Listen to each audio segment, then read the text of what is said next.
누군가 저에게 그런 저의 인생을 두고 이렇게 질문할지도 모르겠습니다. 당신은 어떤 선택을 해서, 당신은 어떤 그런 선택 가운데 있어서 이런 결과들이 되게 되었습니까? 이런 인생의 결과들을 낳게 되었습니까? 라고 물어볼지도 모르겠습니다. 그러면 저는 이렇게 분명히 대답할 것 같습니다. 나는 나의 현실 가운데서 선택할 수 있는 최선의 선택을 한 것이 아니라 그 선택을 하나님께 맡겼고, 하나님의 일하심과 하나님의 강권적인 역사로 이루어진 것이 지금의 나의 결론이라고 고백할 것입니다. 여러분, 혹여나 여러분의 지금 가는 그 한 걸음 한 걸음이 보이지 않고 무엇을 해야 할지 모르겠거들랑 그 자리 가운데서 했던 많은 선배들의 기도처럼 여러분 또한 하나님께 여러분의 과정을 맡기고 하나님이 결론이 되는 인생을 사시기를 축복합니다. 여러분, 그런 결과를 원하시죠? 여러분, 그런 결과를 위해서 여러분이 어떤 선택을 하면 좋겠습니까? 오늘 우리에게 허락하신 이 사무엘상 1장의 말씀이 그런 우리에게 해답이 되게 하시기를 간절히 소망합니다. 오늘 첫 번째는 하나님에게서 끊어진 사람들의 선택입니다. 지난주 우리는 사무엘상 1장 1절에서 12절까지의 말씀을 보았는데요. 잘 기억이 나시지 않을 것 같아서 다시 한번 되새겨 보고자 합니다. 사무엘상 말씀은 사무엘 시대를 배경으로 합니다. 그때 특별히 레위 지파 고앗 가문의 에브라임 사람 엘가나 한 가정을 하나님께서 주목하셔서 이 사무엘상을 시작하게 됩니다. 그런데 이상한 일이 서술되게 되죠. 2장 말씀에 그에게 두 아내가 있었으니라고 합니다. 여러분, 이상한 것을 발견하지 못했습니까? 그가 레위 지파고 고앗 자손의 가문이라면 하나님의 일들을 맡았던 사람이고 특별히 구별된 사람입니다. 하나님은 그들에게 두 아내를 두지 말라는 말씀을 하셨죠. 그런데 그는 두 아내를 두었다라고 말하게 됩니다. 이유는 무엇이었을까요? 바로 그가 첫 번째 부인인 한나 사이에서 자식을 얻지 못했기 때문입니다. 그래서 두 번째 부인인 분인나를 얻게 되었죠.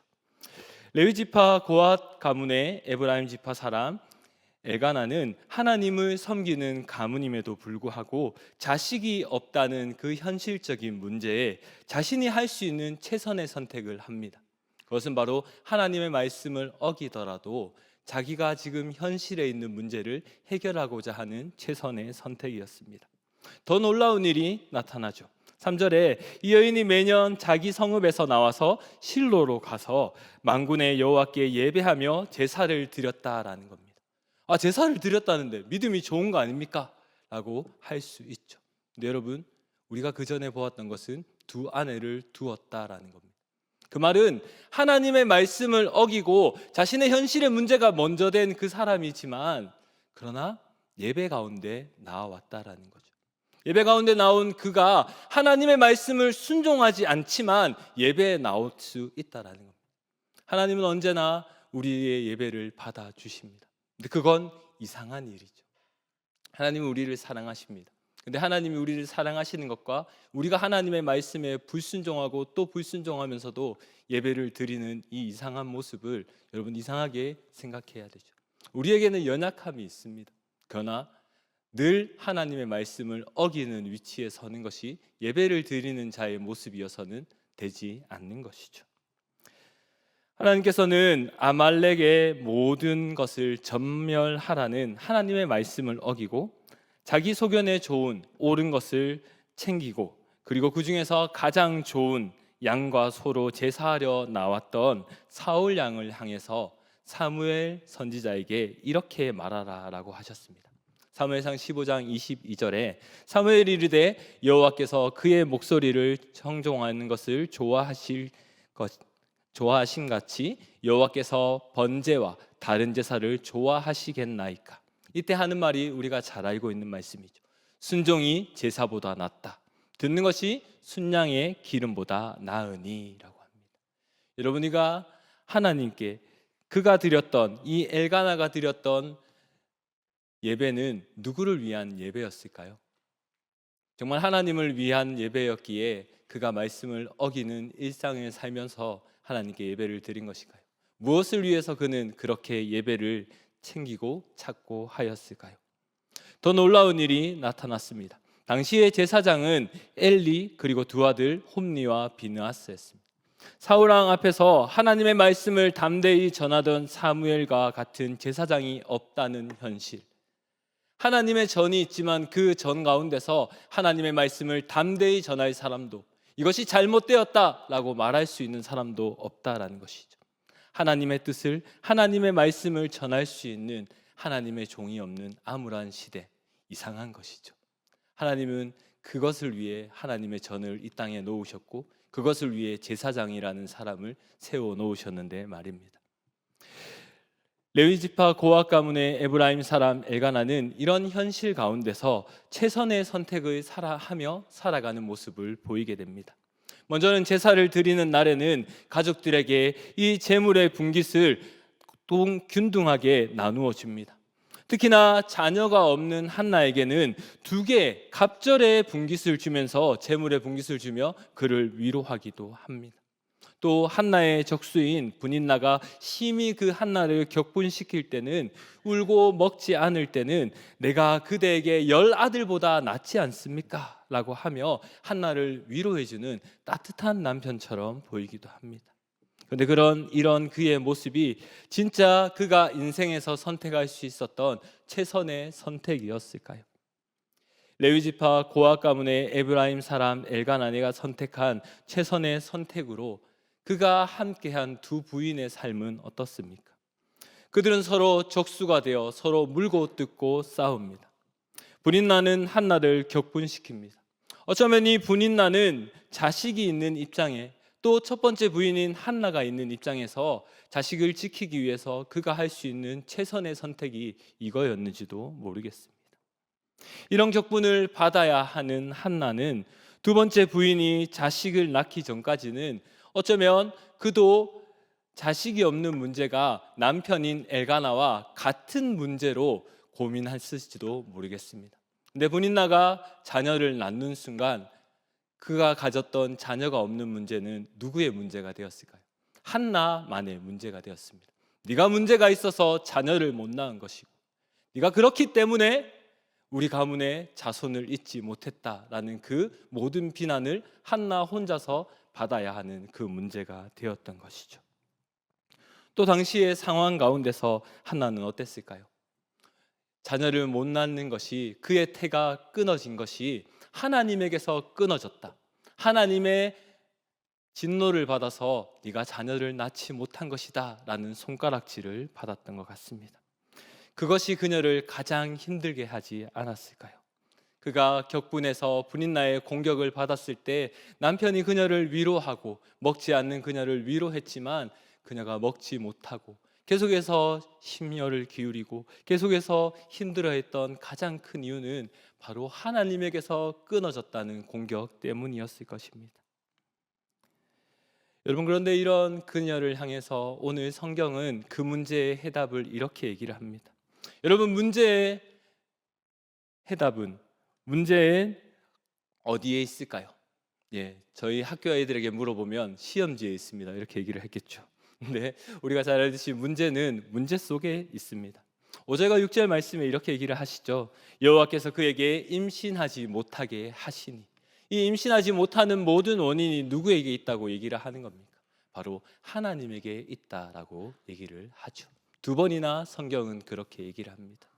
여러분, 저는 얼마 전 고난과 시련 가운데서, 때로는 어려운 상황 가운데서 거울을 보며 이런 생각을 한번 해보았습니다. 여러분, 거울을 볼 때 어떻게 보십니까?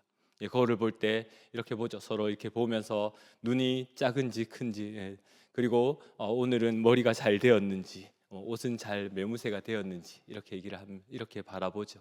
거울은 사실 빛의 반사의 그런 원리를 통해서 우리에게 우리 자신을 보여줍니다. 근데 여러분, 우리가 계속해서 거울 앞에서는 우리의 모습들을 보면 우리가 표면적으로 보여지는 그런 모습들에 익숙해집니다. 마치 세상에 살아갈 때 우리의 문제들이 우리에게 모든 것이 있는 것처럼, 세상 사람들의 모든 평균에 우리의 문제가 있는 것처럼, 그 평균에 맞춰지지 않으면 우리는 뒤처진 사람이고, 그들을 따라가지 못하면 우리는 제대로 살아가지 못하는 사람인 것처럼, 마치 빛의 반사가 직선으로 이루어진 그 반사된 모습을 내가 날마다 거울을 보며 바라보는 것처럼 우리의 문제가 마치 거기에 다인 것처럼 보여집니다.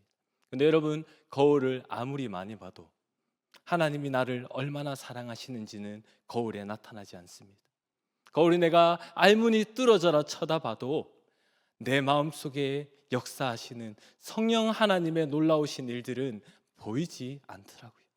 하나님께서 나에게 계획하여 두신 그 크신 가치는 그 거울을 통해서는 절대로 살펴볼 수가 없더라고요. 여러분, 여러분에게 있는 문제들을 그렇게 표면적으로만 바라보게 된다면 우리는 그 문제를 세상 사람들과 비교할 수밖에 없을 겁니다. 근데 여러분, 우리에게 있는 문제가 하나님께 달려있다라는 우리의 문제 속에 감춰진 그 해답들을 여러분은 찾아가셔야 하는 것이죠. 하나는 그것을 발견했던 사람 중에 하나인 것 같습니다. 사랑하는 성도 여러분, 여러분의 현실 가운데서 내가 할 수 있는 최선을 내가 선택하는 것이 마땅하다 생각하십니까? 그러나 여러분, 우리가 믿음 가운데 있다라면 내가 할 수 있는 최선이 아니라 내가 하나님을 바라볼 때 그것은 나로부터 시작되는 것이 아니라 하나님의 일하심의 역사가 이루어진다는 것을 여러분 기억하시기 바랍니다. 그때 오늘 두 번째는 문제 너머에 있는 하나님의 뜻을 발견한 한나입니다. 오늘 말씀 중에 가장 괴로운 인생을 살고 있는 사람은 바로 한나인 것 같습니다. 그런데 그 한나는 그가 할 수 있는 최선을 하나님께 가는 것으로 선택하게 됩니다. 실제 말씀에 한나가 마음이 괴로워 여호와께 기도하고 통곡하며 라고 합니다. 한나가 마음이 괴로웠습니다. 그래서 무엇을 했을까요? 여호와 하나님께 나아가 기도하고 통곡했다라고 합니다. 여러분, 기도는 무엇일까요? 오늘 제가 설교를 준비하면서 챗GPT에게 기도가 뭐냐라고 질문을 했습니다. 사실 심심해서 한번 해봤습니다. 그랬더니 챗GPT가 이렇게 대답을 했습니다. 기도란 하나님 앞에 자신을 숨기지 않고 드러내며 말과 침묵으로 삶의 전체를 맡기는 행위입니다 라고 얘기를 하는 거예요. 기특하죠.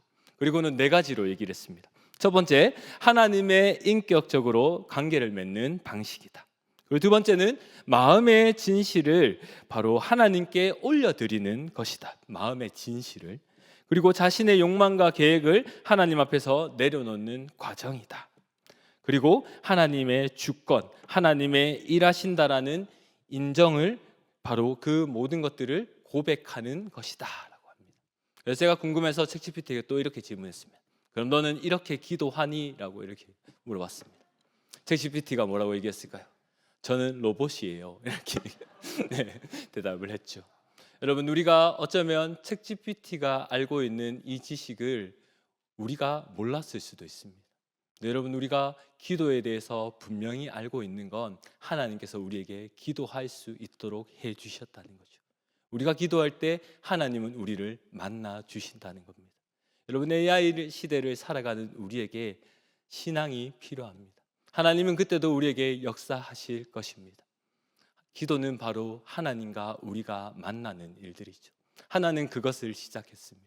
그에게 도저히 풀릴 것 같지 않던 그 문제를 가지고 하나님 앞에 나아가서 기도했습니다. 그리고 그가 가지고 있던 이 마음의 서러움과 고통들을 하나님 앞에 쏟아 놓았습니다. 그때 하나님께서 그에게 그런 말씀을 하시고 이끌어 가시죠. 하나님 앞에 바로 11절 말씀입니다. 서원하여 이르되 만군의 여호와여, 만일 주의 여정의 고통을 돌보시고 나를 기억하사 주의 여정을 잊지 아니하시고 주의 여정에게 아들을 주시면 내가 그의 평생의 그를 여호와께 드리고 삭도를 그의 머리에 대지 아니하겠나이다. 바로 하나님께 통곡하고 하나님께 마음을 쏟아 놓았다고 하는데 갑자기 한나가 서원을 합니다. 여러분, 이건 뭘까요? 여러분, 어떤 사람은 서원에 대해서 좀 오해하는 경우도 있습니다. 어떻게 서원 기도를 하면서 서원 기도를 해라, 그걸 하면 하나님이 네가 정말 대단한 것들을 한번 걸면 바로 우리가 무슨 베팅하듯이 하나님과 거래하듯이 내가 이거 하면 이거 하겠습니다 라고 얘기하면 하나님 그거 들어주신다. 또 어떤 사람들은 금식 기도를 해라. 마치 저희 아들이 밥 안 먹는다고 떼쓰는 것처럼 하나님 앞에 밥 안 먹을게요 막 이렇게 애 막 떼쓰고 하면 하나님 자식이 굶어 죽는 거 보겠냐? 하나님 그 기도 들어주신다라고 이렇게 얘기하시죠.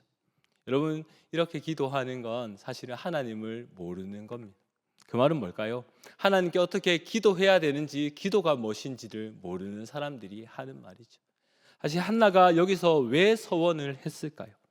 자신의 대가 끊어진 상황 속에서 임신하지 못하게 하신 하나님 앞에 나아간 이 한나가 왜 하나님께 서원을 했을까요? 자신의 마음을 쏟아부어서 진심으로 하나님께 나아간 이 기도를 통해서 한나가 깨닫게 된 것은 무엇일까요? 바로 하나님의 마음입니다. 그가 나에게 없는, 나는 자식이 없어요, 사람들이 자꾸 나를 손가락질해요, 하나님이 나를 싫어하고 나에게 벌 주셨대요 하면서 쏟아놓았던 그 기도를 통하여서 하나님이 보여주신 그에게 통한 하나님과 맺은 인격적인 관계가 그의 기도를 통해 나타나게 되죠. 하나님은 이 사사시대에 무엇이 답답하셨을까요? 바로 한나가 태가 끊어진 것처럼 하나님의 말씀을 이스라엘 백성들에게 전할 사람이 없습니다. 사람들은 자기 소견에 옳은 대로 행동해서 하나님의 말씀이 우선되지 않고 이것이 최선이다, 내가 할 수 있는 최선을 향해서 선택하고 또 선택해서 그래, 이 정도 삶이면 되지 하며 만족합니다. 자신의 삶에 하나님의 뜻이 세워지고 하나님의 말씀에 순종하는 그런 이스라엘 백성들이 아니라 그냥 세상 사람들과 비교해서 이 정도 살면 되는 인생이지, 내가 밥을 굶냐, 내가 직장이 없냐, 내가 가정이 없냐, 나 곧 있으면 또 결혼도 할 수 있을 건데 하며 사람들과 세상에서 살아가는 그 1차원적인 직선적인 자신의 삶을 평가하며 만족하는 그 이스라엘 백성들을 향해서 내 백성이 나를 향하지 않는 그 아픔, 하나님의 아픔과 하나님의 고통을 한나가 체험하며 느끼며 인격적으로 하나님과 교제하게 된 것이죠. 그래서 한나는 서원하게 된 것입니다. 뭐라고 서원을 했나요? 바로 만군의 여호와여, 만일 주의 여종이 고통을 덜 보시고 나를 기억하사 주의 여종을 잊지 아니하시고 주의 여종에게 아들을 주시면 내가 그의 평생에 그를 여호와께 드리고 삭도를 그의 머리에 대지 아니하겠나이다. 마치 아들의 인생을 마음대로 하는 어머니의 모습처럼 보입니다. 근데 이 아들을 통해 하나님의 뜻을 이루며 하나님의 뜻이 그의 자녀에게 이루어지길 원하는 바로 한나의 뜻이 하나님과 통하게 된 것이죠. 그리고 그 삭도를 머리에 대지 아니하겠다라는 것은 무엇입니까? 바로 하나님께서 확실히 구별된 나시린의 모습으로 사는, 바로 하나님의 말씀을 온전히 전하는 자를 세우길 원하는 한나의 하나님께 드리는 소원의 일들이 되는 것이죠. 그러기에 바로 한나는 하나님 앞에 소원을 하게 되는 것입니다. 여러분, 우리가 하나님 앞에 마음을 쏟아놓고 기도할 때 하나님은 무엇을 하십니까? 바로 우리의 마음을 알아주시고 우리의 마음을 내려놓게 하시고 하나님이 우리를 얼마나 사랑하시는지, 하나님의 뜻이 우리에게 있음을 바로 하나님이 우리 가운데 내가 너를 인도하여 내겠다라고 하는 많은 일들을 우리에게 보여주십니다. 여러분, 인생에 대해서 고민하십니까? 앞이 보이지 않아서 캄캄하십니까? 그때 우리가 해야 되는 것은 바로 우리의 길이요 진리요 생명 되시는 하나님 앞에 나아가 기도하는 일입니다. 여러분, 이 자리가 그런 자리가 되기를 간절히 소망합니다. 여러분이 이 청년의 때에 하나님 앞에 그 놀라운 길을 발견하시는 여러분 되시기를 축복합니다. 여러분, 이때 우리를 통하여 하나님은 보게 하실 것이고 그 또 본 일을 통해 하나님은 소망하게 하실 것이고 하나님은 우리에게 소망하신 일을 반드시 여러분의 인생에 이루어 주실 것입니다. 여러분, 그것을 믿으십니까? 그 믿음으로 이 청년의 때를 굳건히 나아가시기를 축복합니다. 놀라운 하나님의 비전을 품은 한나에게 이상한 현실이 이어지게 되죠. 왜 이상하다라고 얘기를 하냐면 한나는 온전히 기도하는 모습으로 하나님을 만납니다. 근데 오늘 제사장의 엘리의 상태는 어떻습니까? 9절에 이렇게 얘기를 하죠. 제사장 엘리는 하나님의 여호와의 전 문설주 곁에 의자에 앉아 있더라. 제사장은 어떤 사람인가요? 바로 제사장 안에 들어가서 바로 하나님의 성전 안에 들어가서 섬겨야 하는 사람이죠. 근데 문설주는 바로 이 제사와 그 성전과 바깥을 경계에 있는 것입니다. 그는 이 성전에서 일어나는 일들을 적극적으로 참여한 것이 아니라 그냥 바라보는 자로 있는 것이죠. 그런데 하나님께 마음을 쏟아놓은 한나는 하나님을 만나는 놀라운 일들이 나타나게 되는 것이죠. 더 이상한 것은 이런 상황 가운데서 제사장 엘리가 한나에게 술 취했다라고 얘기를 하게 됩니다. 14절 말씀이죠. 엘리가 그에게 이르되 내가 언제까지 취하여 있겠느냐, 포도주를 끊으라 라고 얘기를 합니다. 당시 성소에서 기도는 아주 크게 소리를 내어서 사람들이 들을 수 있을 정도로 하는 것이 정상적인 일반적인 기도였습니다. 근데 한나는 어땠습니까? 너무 슬픈 그 슬픈 가운데서 소리를 내어서 기도하지 못해서 자신의 소리를 안으로 먹고 있는 그런 상황이었죠.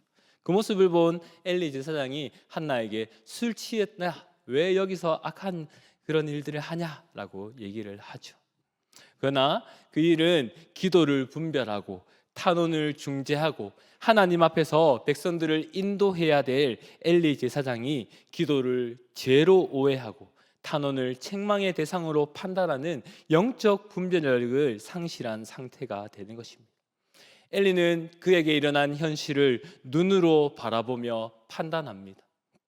그러나 한나는 자신에게 일어난 그 고난을 보이지 않는 마음으로 하나님과 인격적인 관계를 맺는 기도로 하나님께 나아가죠. 여러분, 하나님이 어느 것을 더 원하실까요? 하나는 이런 제사장 엘리에게 자신을 적극적으로 변호하게 됩니다. 15절과 16절 말씀입니다. 한나가 대답하여 이르되 내 주여 이렇지 아니하니이다. 나는 마음이 슬픈 여자라 포도주나 독주를 마신 것이 아니요 여호와 앞에서 내 심정을 통한 것뿐이오니 자신의 요정을 악한 여자로 여기지 마옵소서. 내가 지금까지 말한 것은 나의 원통함과 격분됨이 많기 때문이다 하는지라. 하나는 자신의 불임 문제로 인하여 하나님과의 인격적인 관계가 오해되고 사람들이 그걸로 공격받는 것이 굉장히 억울했습니다. 하나님 전에서 술 취한 악한 여자로 오해받는 것 또한 싫어서 적극적으로 변호하는 것이죠. 이것이 한나가 살아가는 삶의 중심 가운데 하나님이 얼마나 중요하신 분이신지를 보여주는 말씀의 대목입니다. 여러분은 하나님 앞에서 어떤 사람이길 원하십니까? 우리는 월요일부터 또 세상 가운데서 살아갈 것입니다. 그 세상 가운데 살아가면서 하나님 앞에서 살아가는 여러분은 하나님 앞에 어떤 사람이며 어떤 청년이며 어떤 인생이 되기를 원하십니까? 하나는 그 삶의 중심을 하나님께 두었고 그 하나님으로 인해서 자신의 모든 인생의 중심을 둔 사람이었습니다. 그러기에 이런 적극적인 변호를 하게 되죠. 이런 한나를 향해서 제사장 엘리는 공식적인 선언을 합니다. 17절 말씀에 엘리가 대답하여 이르되 평안히 가라. 이스라엘의 하나님이 내가 기도하여 구한 것을 허락하기를 원하노라 하시니. 엘리의 이 선언 전에도 이미 한나는 하나님과 만났습니다. 그리고 하나님과 인격적인 관계를 맺었고 하나님과 마음이 통하고 하나님이 나를 얼마나 사랑해 주시는지를 알게 되었습니다. 그런데 이 선언의 의미는 무엇이었을까요? 한나는 이제 악한 여자가 아니다. 하나는 단지 그의 문제를 억울해하는 그런 여자가 아니다. 그의 문제를 두고 하나님 앞에 가지고 나온 여자이고 공식적으로 하나님 앞에 심정을 통한 이 여인을 통하여서 바로 이 여인은 자신의 문제를 하나님 앞에 드린 그런 사람으로 공적으로 인정을 해주는 것이죠. 마치 예수님께서 나병 환자를 고치고 레위기 13장에서 14절 말씀을 기준으로 삼가 아무에게도 이르지 말고 다만 가서 제사장에게 내 모임을 보이고 모세가 명한 예물을 드려 그들에게 입증하라 라고 말씀하신 것처럼 율법을 존중하고 공동체의 질서를 회복하기 위한 하나님의 일하심이다라는 것을 우리는 알 수 있는 것입니다. 더 놀라운 것은 제사장 엘리의 공적인 이 선언에 대한 한나의 반응입니다. 18절 말씀에 이르되 자신의 여종이 당신께 은혜 있기를 원하나이다 하고 가서 먹고 얼굴에 다시는 근심빛이 없더라 라고 얘기를 합니다. 앞서서 한나가 음식을 먹지 않았던 상황은 이번과 두 번이 됩니다. 속상해서 음식을 먹지 않고 남편의 위로가 있었지만 먹었다라는 내용들은 없습니다. 그러나 하나님께서 자신의 기도를 받으셨고 공적으로 이것이 인정되는 순간 한나는 바로 먹고 그것에 대한 근심을 하지 않았다라고 얘기를 하죠.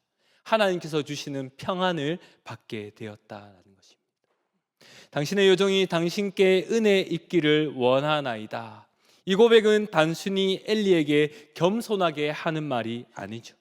그녀의 모든 문제를 하나님께 맡겼고 하나님의 은혜로 하나님의 역사하심으로 내 문제는 해결될 것이기에 바로 이제 나에게 있는 이 문제는 나의 문제가 아니다라는 반응입니다. 무슨 문제죠? 하나님의 문제가 되는 것입니다. 여러분은 지금 여러분에게 있는 이 어려운 문제가, 여러분에게 찾아온 그 슬픈 일들이 때로는 나 혼자서 해결하지 못하게 나를 밀고 또 밀고 가두고 공격하고 또 공격하는 그런 상황들이 나 혼자 겪어야 되는 아픔으로 생각하십니까? 아니요. 하나님은 그것을 가지고 하나님께 나오라고 얘기를 합니다. 그건 너의 문제가 아니라 너를 사랑하는 나의 문제다라고 얘기를 하시는 것이죠. 하나님은 이제 한나의 문제가 아닌 하나님의 문제로 이 일들을 해결해 나가실 것입니다. 왜냐하면 하나는 자신의 문제를 가지고 하나님께 나왔기 때문입니다. 여러분, 우리는 그런 기도를 하나님께 드릴 수 있는 하나님의 백성들입니다. 사랑하는 성도 여러분, 하나님께서 우리가 이 세상 사람들처럼 자신의 무거운 짐을 지고 살아가길 원하지 않으시죠. 마태복음 11장 28절에서 30절의 말씀에 수고하고 무거운 짐진 자들아 다 내게로 오라. 내가 너희를 쉬게 하리라. 나의 마음은 온유하고 겸손하니 나의 멍에를 메고 내게 배우라. 그리하면 너희 마음이 쉼을 얻으리니 내 멍에는 쉽고 내 짐은 가볍다라고 합니다. 여러분, 멍에는 뭔가요? 두 소가 함께 지는 그 나무 도구입니다. 한 소에게 이걸 메고 또 옆에 있는 소에게 이걸 메는 거죠. 예수님께서 내 멍에는 쉽다라고 얘기하는 건 뭡니까? 예수님이 이 두 마리 소가 지고 가야 되는 이 짐을 예수님이 온전히 지고 가고 너는 그 내 옆에 있기만 하라라는 것입니다. 우리의 삶의 무거운 짐들을 예수님께서 이끌어 가 주시겠다라고 얘기를 하는 거죠. 세상 사람들이 살아가는 것처럼 세상의 짐들을 너 혼자 꾸역꾸역 안고 가지 말라라고 얘기를 하시고, 내가 너의 짐을 져줄게. 내가 그것 때문에 이 땅 가운데 왔고 내가 너와 함께 있기를 원하노라라고 우리를 초청하는 것이죠. 여러분, 그 하나님의 예수님의 초청 가운데 여러분은 어떻게 하시겠습니까? 우리에게는 예수님이 주시는 이 가벼운 짐이, 이 명예가, 이 평안이 있으십니까? 아니면 세상 사람들처럼 구원받았다라고 얘기를 하면서도 세상 사람들이 살아가는 것처럼 나 직장 어떻게 하지? 나 이제 결혼 어떻게 하지? 나 이후에 있는 나의 미래를 어떻게 하지? 라는 그 걱정 가운데 계속해서 무거운 짐을 스스로 메고 살아가지는 않으십니까? 여러분, 우리에게 하나님은 구원의 일들을 허락하여 주셨습니다. 구원받은 우리에게 세상이 줄 수 없는 하늘의 평안이, 하늘의 놀라우신 은혜가 여러분의 삶 가운데 온전히 있기를 간절히 소망합니다. 그것을 누리시는 여러분 되시기를 축복합니다. 오늘 세 번째는 하나님이 결론이 된 한나입니다. 하나님의 평안을 받아 누리게 된 한나는 일상이 연속되었습니다. 19절 말씀에 그들이 아침에 일찍 일어나 여호와 앞에 경배하고 돌아가 라마의 자기 집에 이르니 엘가나가 그의 아내 한나와 동침하며 여호와께서 그를 생각하신지라. 엘가나와 한나가 동침하는 일이 한두 번이었겠습니까? 그런데 한나가 달라진 것은 바로 무엇이었을까요? 뒤에 나오는 여호와께서 그를 생각하신지라라는 것이 그의 인생에서 달라진 문제가 되는 것이죠. 드디어 하나님의 뜻이 한나의 인생의 결론이 되는 그 놀라운 일들이 이루어지게 되는 것입니다. 그러기에 20절 말씀에 한나가 임신하고 때가 이름에 아들을 낳아 사무엘이라 이름하였으니 이는 내가 여호와께 그를 구하였다 함이라. 한나가 아들을 낳고 이름을 사무엘이라 합니다. 그 이름의 뜻이 무엇이었을까요? 바로 여호와께서 그를 구하였다라는 것입니다. 여호와께 응답을 받은 아이라는 그 뜻을, 하나님의 은혜를 그 사무엘이라는 이름 가운데 새겨 넣은 것이죠. 여러분, 우리는 어떤 이름을 가지고 있습니까? 여러분, 우리는 하나님의 백성, 성도라는 이름을 가지고 세상 가운데 살아갑니다. 하나님께 기도할 수 있는 자로, 예수님과 함께 하나님을 아버지라고 부를 수 있는 자가 되었죠. 여러분, 이것이 아무것도 아닌 것처럼 보이십니까? 바로 우리가 하나님을 아버지라고 부를 수 있게 된 것은 제 가운데 있던 우리를 사랑하고 또 사랑하셔서 이 땅 가운데 오신 그 예수 그리스도께서 십자가의 죽으심으로 인해서, 또 죄와 사망을 이기고 승리하신 그 놀라우신 부활을 통해서 바로 우리도 예수님처럼 하나님을 아버지라 부르고 하나님 아버지라 부르며 기도할 수 있는 놀라운 은혜의 통로가 열리게 된 것입니다. 여러분, 이것은 단순한 일들이 아니죠. 여러분은 그 은혜의 통로 가운데 우리가 기도하며 하나님을 아버지라 부를 수 있는 놀라운 역사가 여러분 한 사람 한 사람 가운데 이루어지게 된 것이죠. 저는 이런 얘기를 할 때마다 놀랍습니다. 여기 있는 모두가 아무도 놀라지 않고 아무도 반응하지 않고, 제가 잘 알아요, 이런 식의 반응은 곤란합니다. 여러분, 들을 때마다 감격하시기를 축복합니다. 한나는 하나님의 말씀에 불순종하고 자기 소견에 옳은 대로 행동했던 당시 차사 시대의 모습과는 달리 하나님과 한 서원의 약속을 지키는 일들을 마음에 두었습니다. 여러분 같으면 어떻게 했을까요? 저 같으면 하나님께 기도하고 이루어졌으니까 그 다음에 하는 모든 일들은 내 마음대로 할 것 같습니다.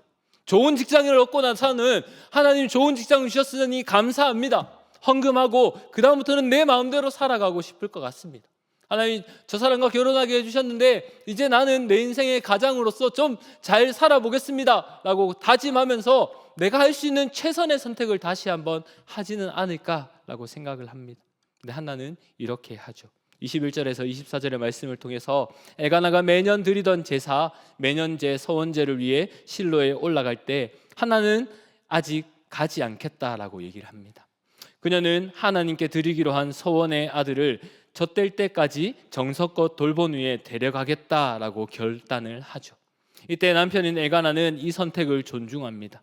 왜냐하면 그가 하나님께 기도해서 받은 응답이라는 것을 너무 잘 알고 있기 때문입니다. 이 선택을 존중하여서 한나의 말을 따르게 됩니다. 그리고 마침내 아이가 자라자 한나는 약속한 대로 사무엘을 데리고 실로로 올라가 제물과 함께 하나님께 바치며 이렇게 고백을 합니다. 우리가 처음에 고백했던, 함께 나눴던 말씀입니다. 26절과 28절의 말씀을 함께 교독해 보도록 하겠습니다. 26절입니다. 한나가 이르되 내 주여 당신의 사심으로 맹세하나이다. 나는 여기서 내 주 당신 곁에 서서 여호와께 기도하던 여자라.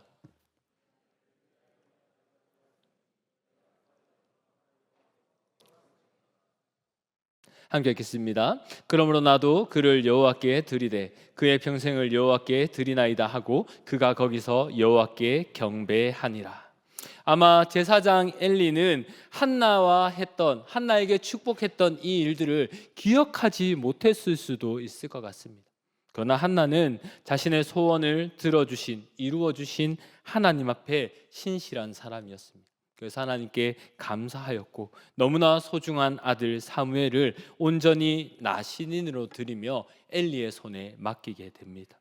여러분, 한나가 이렇게 소중한 아들 사무엘을 정말 보기에도 믿음이 없어 보이고 품성적인 분별이 없어 보이는 이 엘리 제사장에게 맡길 수 있었던 이유는 무엇 때문일까요? 우리가 하나님 앞에 약속을 받았다 하고 일상생활 가운데서 살아내는 이 일상을 잘 살아갈 수 있는 이유는, 이 모든 일상을 하나님께 맡길 수 있는 이유는 무엇 때문일까요? 바로 한나는 하나님이 어떤 분이신지를 분명히 깨달았기 때문입니다. 알게 되었기 때문입니다. 한나가 소중한 아들 사무엘의 평생을 드린다는 것은 이미 자신도 하나님께 그의 인생을 미리 이미 다 드렸다는 것이죠. 자신에게 주신 그 모든 것이 하나님의 소유라는 엄청난 고백이 이 고백 가운데 깔려 있는 것입니다. 여러분, 하나님이 우리를 구원하셨고 우리가 예수 그리스도로 인하여서 구원받은 삶을 살았고 이제 나는 더 이상 죄 가운데 살지 아니하고 주가 주시는 영원한 생명 가운데 살겠습니다라고 하는 이 고백 가운데 있는 여러분의 일생이, 여러분의 일상이, 여러분의 미래가 이런 삶 가운데 하나님께 나의 삶을 맡겨드리며 하나님이 이루신 그 일들에 감사하며 기뻐하는 일상의 하루하루가 되시기를 축복합니다. 이후에 한나의 삶이 바로 나타나죠. 마지막에 그가 여기서 여호와께 경배하니라 라고 합니다.